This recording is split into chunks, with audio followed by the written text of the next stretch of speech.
వెంకటేశ్వర ఒక్కనే పెడుతున్నారు, ఇంకెవరన్నా పెడుతున్నారు. ఇక్కడ లక్ష్మీదేవి కూడా వస్తుంది. ఇక్కడ ఇద్దరు ఉంటారు.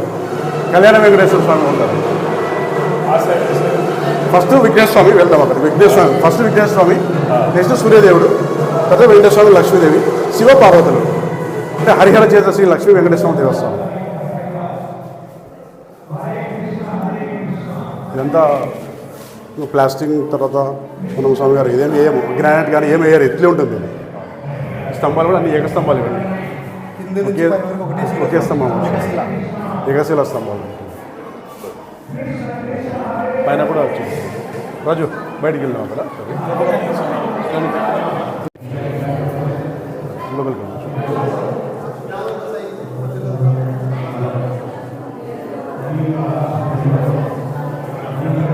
విఘ్నేశ్వర స్వామి కింద యంత్ర ప్రతిష్ట జరిగింది ఆల్రెడీ 5. ఎందుకంటే అయోధ్య రామాలయంలో మొదలుపెట్టిన రోజు మనం మొదలుపెట్టామంటే యంత్ర స్థాపన కూడా చేశాం. కరోనా సమయంలో 5 ద్వారాలకి స్థాపన జరిగింది.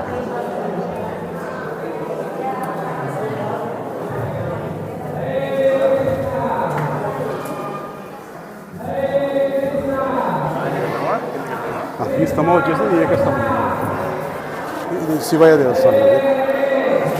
ఇది శివ దేవస్థానం. లేదా హరిహరుల కళ్యాణం కూడా ఇద్దరికి చేయాలని స్మార్త వైష్ణవ పద్ధతిలో ఇద్దరికి. మీ అందరు పెద్దల ఆశీర్వాదంతో వీళ్ళంతా మహిళా కమిటీ సభ్యులు.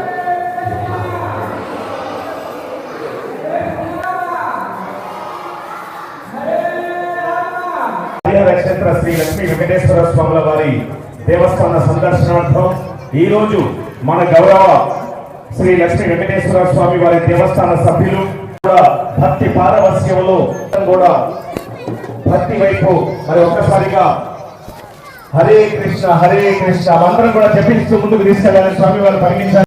చైతన్య దాసముల వారిని పూలమాలంకృతులుగా గావిస్తున్నారు.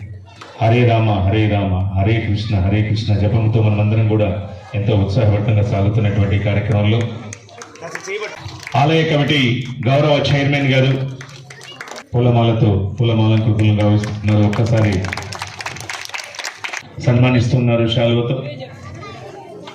ఎంతో ఘనంగా, ఎంతో ఉత్సాహంగా ఈనాటి కార్యక్రమాలు మనకు పరమ పవిత్రమైనటువంటి చక్కటి కార్యక్రమానికి విచ్చేసినటువంటి పరమ పూజ్యులు శ్రీ రూపేశ్వరి చైతన్య స్వాముల వారు మన కోడుమూరుకు రావడం, మన ఆలయాన్ని సందర్శించడం మనందరికీ ఎన్నో మంచి విషయాలు తెలియపరిచి మన మదిలో మరింత దైవం పట్ల ఎంతో.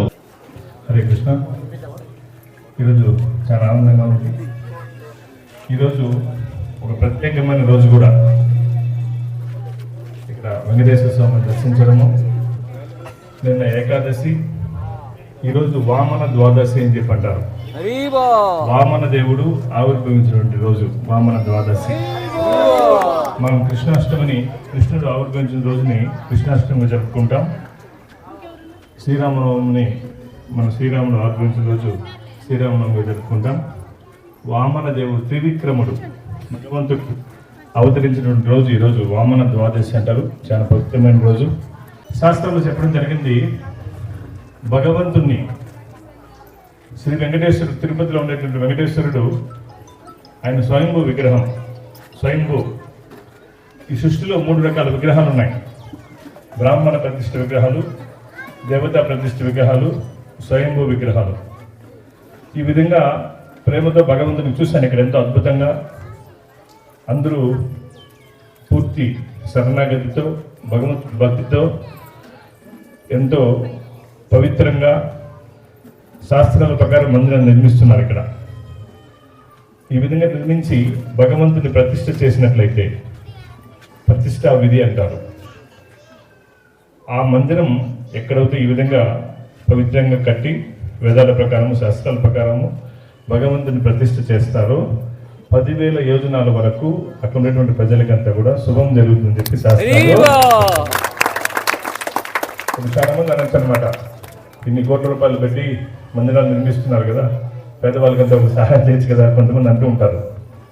ఇక్కడ భగవంతునికి ప్రతిష్ఠ చేసి భగవంతునికి అభిషేకం చేసి నివేదన చేసినట్లయితే 10,000 యోజనాలలో ఉన్నటువంటి జనాలకు అందరికీ కూడా ఆహారం దొరుకుతుంది. భగవంతునికి ఆహారం సమర్పించినట్లయితే నివేదన, అభిషేకము, సకల జీవులకి ఆహారము దొరుకుతుంది. చెట్టు మొదటికి నీళ్లు పోస్తే ఆ చెట్టు కొమ్మలకి, రెమ్మలకి, ఆకులకి, పువ్వులకి అన్నిటికీ మనం కొమ్మకి నీళ్లు పోస్తామా? పోయింది. కడుపుకి ఆహారం సమర్పిస్తే శరీరం మొత్తానికి శక్తి అనేది. అట్లయితే భగవంతుని ఇక్కడ ఆరాధించినట్లయితే ప్రతి ఒక్క జీవికి ఆహారం అనేది. కాబట్టి ఈ విషయం ఎందుకు చెప్తున్నారంటే మీరు చేసే పని ఇక్కడ సర్వే జన సుఖినో భవంతు, ఇది ఒక యజ్ఞం, మహాయజ్ఞం అన్నమాట. ఈ మందిరం నిర్మించడం అంటే మహాయజ్ఞం. కాబట్టి ఇక్కడ మంచి ఈ యొక్క ఉత్సవాలు, నామ సంకీర్తన, పూజలు జరిగినట్లయితే అందరికీ వర్షం పడుతుంది, అందరూ ఆనందంగా ఉంటారు. మీరు